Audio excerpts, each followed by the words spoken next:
6:46, if you're just joining us Monday, here are your top headlines in your Sunrise Smart Start. A breaking story overnight here in Rochester, a deadly hit and run in the city.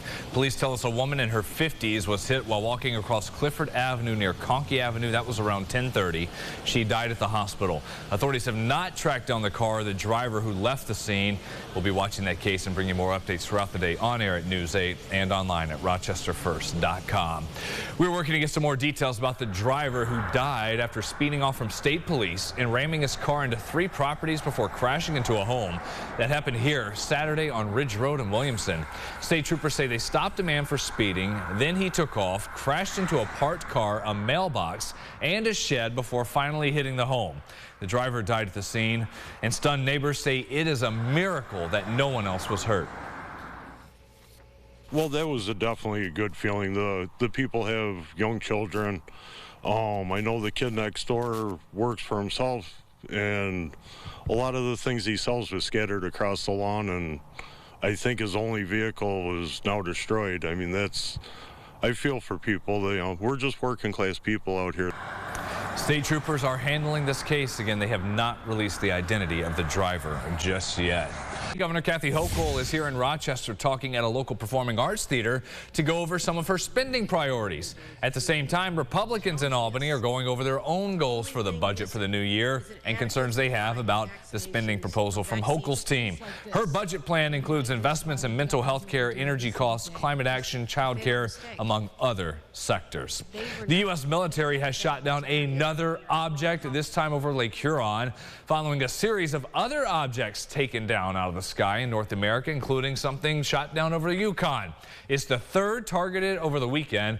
Canada's Prime Minister Justin Trudeau spoke yesterday about the object shot down Saturday. He says recovery teams are on the ground finding and analyzing the object. He adds he did speak with President Biden on how both will work to protect North American airspace going forward. I also spoke with President Biden and confirmed together that we will continue to do everything necessary to protect the sovereignty of our shared North American airspace, but also to do everything necessary to keep our citizens safe. Trudeau adds he's going to meet with Indigenous leaders in that region affected by the shoot-down and how they'll continue to work together to keep Canadians safe. 6:49, let's get another look at today's morning forecast with James Gilbert going through the checklist of what we need today. Yeah, I think if you can handle mid-20s with a medium jacket, you'll be in great shape for this afternoon because temperatures warm up real nicely. I'm checking off sunglasses because we are already seeing just a little bit of light out there, and we've got full sun, not a cloud in the sky to start. It won't finish like that. We'll see clouds increasing later in the day. But generally, it's a real nice, easy morning as we ease into what might be a tough Monday for you as we get going here. This full week does look warm. We'll take a look at the 8-day at the end of the show. Right. Everyone dragging just a little bit. Thank you, James. Let's get an update on your roads. Sunrise traffic 10 minutes ago until top of the hour. No new accidents to report. You can see, though, traffic starting to pick up early on to get going this Monday.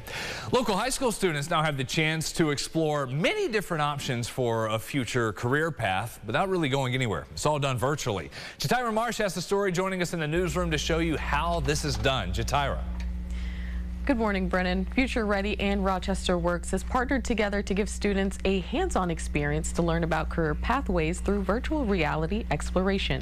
The students were able to see and explore many of the different career options available, those relating to technology and other skills and trades. They were given mobile headsets that allowed them to immerse themselves like a video game.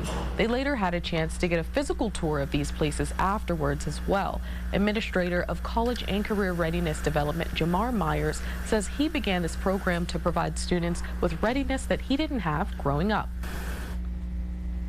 My father was killed when I was 12, and my mother died when I was 16.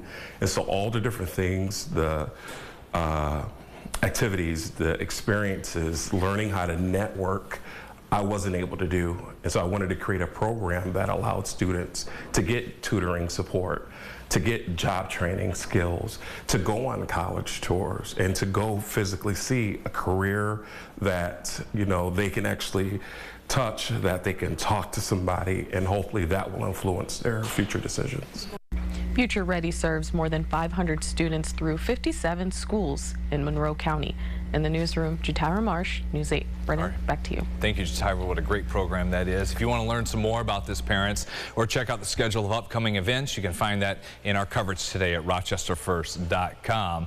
A lot happening at the Rochester Museum and Science Center. It put on an immersive experience as part of Black History Month.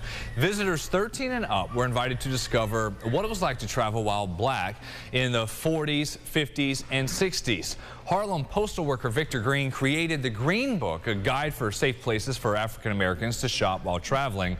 Here's a piece of that virtual reality experience. African Americans face restrictions as they traveled. Although you could purchase a car, you couldn't get gas, stay in hotels, or eat in restaurants. Travel was difficult and dangerous. So they have a physical map and a digital copy of Green Book on display at the museum. Also included places in Rochester where African Americans could buy goods and services they needed. Every weekend this month from 11 to 3, RMSC is hosting various presentations, celebrations, and history lessons for all ages, so go check it out. Furry friends over at Rescue Treasures Pet Adoptions hosted their own Puppy Bowl yesterday. More than a dozen adorable and adoptable furry friends were available to meet and play with everybody. Yeah, their jerseys too. The puppies at Rescue Treasures are given to a foster parent who then helps determine specific needs for the animal, and all of this done to help raise awareness. We are a foster-based rescue in the Rochester area. We're not, a bigger place where you can stop in and see our dogs all the time. It's more of social media and our website. So having an event, gosh, a bunch of puppies bringing joy to people, we have to share it with somebody, right? So any extra exposure, really good for our rescue and these puppies that we have in their care. Adoptions aren't available right on the spot, but if you are interested in bringing any of these guys home, you can fill out an application and schedule a home visit. To see the dogs and cats, by the way, available, visit rescued-treasures.com. That's also on our website. We know pizza and wings are a popular choice for people watching the Super Bowl. Staff at Mark's Pizzeria, they were up bright and early for the day Sunday. They were expecting to sell 4,000 pizzas and 3 tons of wings. Staff comes in early, all across Western New York. We've got people that have been in as early as 7:30, 8 o'clock, starting dough and stuff like that. Throughout the week, we even will prep the things ahead of time, not the food items like boxes and things like that.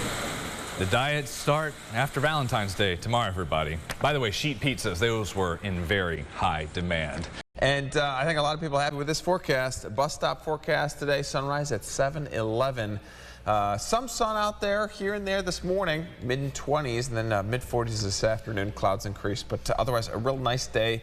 Brennan, similar to yesterday, and more of the same. Tomorrow looks great for Valentine's Day. Nice day for going out to eat. Then Wednesday, 60s. So 61, that would tie a record set back in 1949. Well, if there's no snow, might as well make it the warmest winter we've had. Exactly. Thanks, James. Thanks for joining us for Sunrise CBS Mornings. Coming up next, we'll see you back here in 30.